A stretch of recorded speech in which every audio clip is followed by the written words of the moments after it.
Hello guys! Ito na naman po ako. Dahil nga sa sobrang busy ko sa work ay ngayon lang ako nakapag-edit. So anyway, for today's video, I will tour you around Alula, Saudi Arabia. At sa mga hindi po nakakaalam ay itong place na to ay located sa western part of Saudi Arabia. And kung makikita nyo po dyan, nasa west part siya. Malapit na siya sa Red Sea, yung color blue. And 12 hours siya from Riyadh kung saan yung location ko. And it's known for the Arabic Oasis City that is located at Medina Province. Saan naman ang second holiest place ng mga Muslim dito sa Saudi Arabia. And did you know guys that this is the first UNESCO heritage of Saudi? Kaya naman I'm so excited na finally andito na ako. At ito na nga, ang una naming pinuntahan once na kami makarating ay itong Elephant Rock. Isa nga ito sa pinakasikat na spot dito at pwede ka ditong mag-chill out kasi ginawa nila ito ng mga sofas and pwede ka dyang mag-sisha, umorder ng mga drinks, and of course, you can take a lot of pictures here kasi hindi mo masasabing nakarating ka sa Alula kung hindi ka makakarating dito sa Elephant Rock. And kinabukasan, I woke up with this view. Ito siyang farm with the orange and dates tree. And today nga ay nag-ready kami ng maaga para makapag-start na kami ng aming itinerary. First, we went to Madain Saleh or Hegra. And here,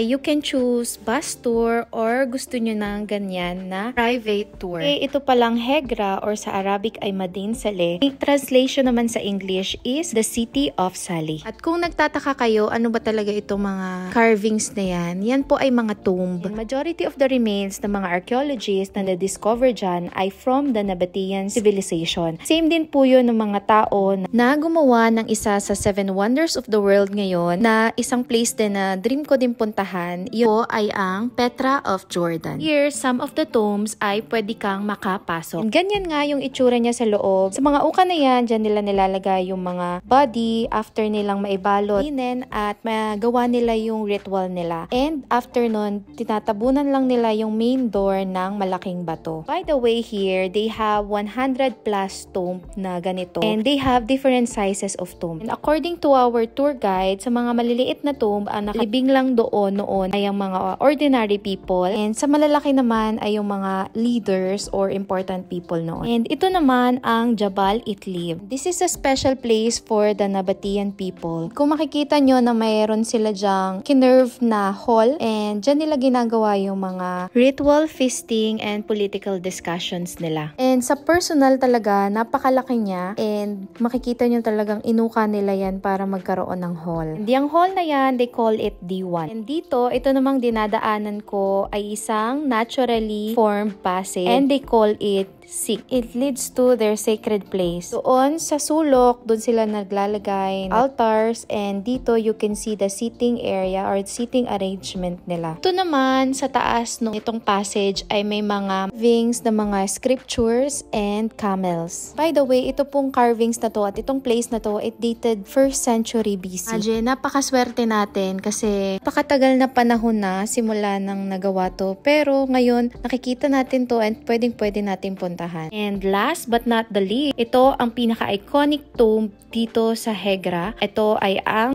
Qasr al-Farid. And bakit nga ba to iconic? Kasi kung makikita nyo po dyan, 4 yung columns niya. Pair sa nakita natin kanina na 2 columns lang. It's really special kasi nag-i-tomb lang siya sa sandstone na yan. And they believe this tomb is belong to the most important Nabatean people. And after taking a lot of pictures, ay doon na nga nagtatapos ang aming tour at bumalik na kami sa kanilang reception area. As you can see na talagang pinaghandaan nila at pinaganda nila ang place na to. Even the staffs are wearing and so prepared and bagay na bagay sila sa place. And here you can get whatever souvenirs you want and it's all locally made. Also have ice cream shop or ice cream stand and meron din silang coffee shop dito. And here nga ngayon nagpahinga muna kami for a while and after that we went straight to the place na malapit sa Old Town, na yun yung itinerary namin kinabukasan. And itong place na to ay Italian restaurant located dito sa Oasis. And on the way there, ito yung place na makikita nyo. And there's a lot of shops around and it all opens at 4 p.m. Here, pwede kayong ma-order ng coffee, mag-food trip, or mag-chill. And yan, we finally arrived here in the restaurant and the restaurant name is Circulo. At ang in-order nga namin ay itong pasta with black ink and burrata pizza. Yung food for me is 6 out of 10 pero yung view ay 10 out of 10. So right after the lunch, we went straight to Harat Viewpoint. Ito ang place kung saan makikita mo ang buong view ng Alula, Old Town, Oasis, mga rock formations, lahat na. And it's all free of charge. Pwede kang magstay dyan ang kailan mo gusto. And I love it here kasi meron silang DJ. And kung gusto mong umorder ng mga drinks, pwede kang umorder kasi may restaurant naman sa taas. Ito, pakinggan muna natin ang DJ.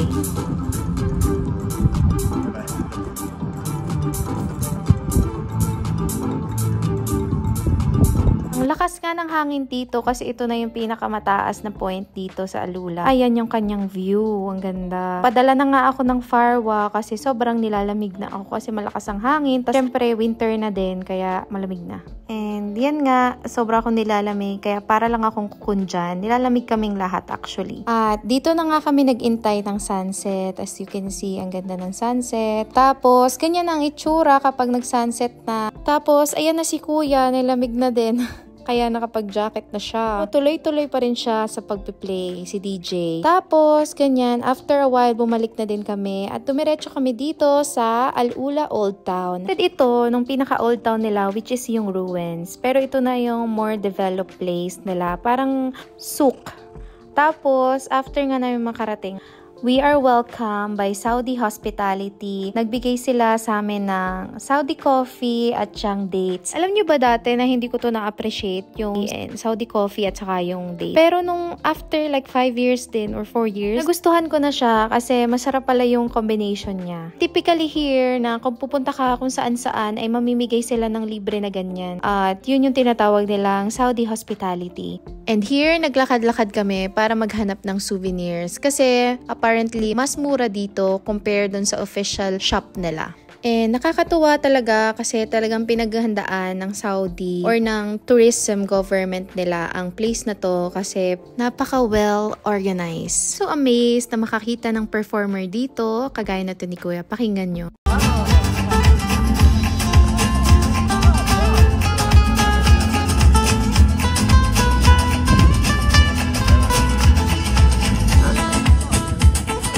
Diba? Ang galing lang. Tapos, ayan, after nun ay, yan, nag-video-video lang, lakad-lakad. O, yan lang yung exposure ko ngayon sa vlog na to. Konti lang masyado kasi marami kaming kasama, nakakahiya. Tapos, tumiretso kami sa somewhere, isa siyang restaurant. Meron din yan dito sa Riyadh. Arabic restaurant siya at for me, it is 8 out of 10. After that, umuwi na din kami at dito po nagtatapos ang first day namin dito sa Alula and watch for part 2. Thank you for watching. God bless!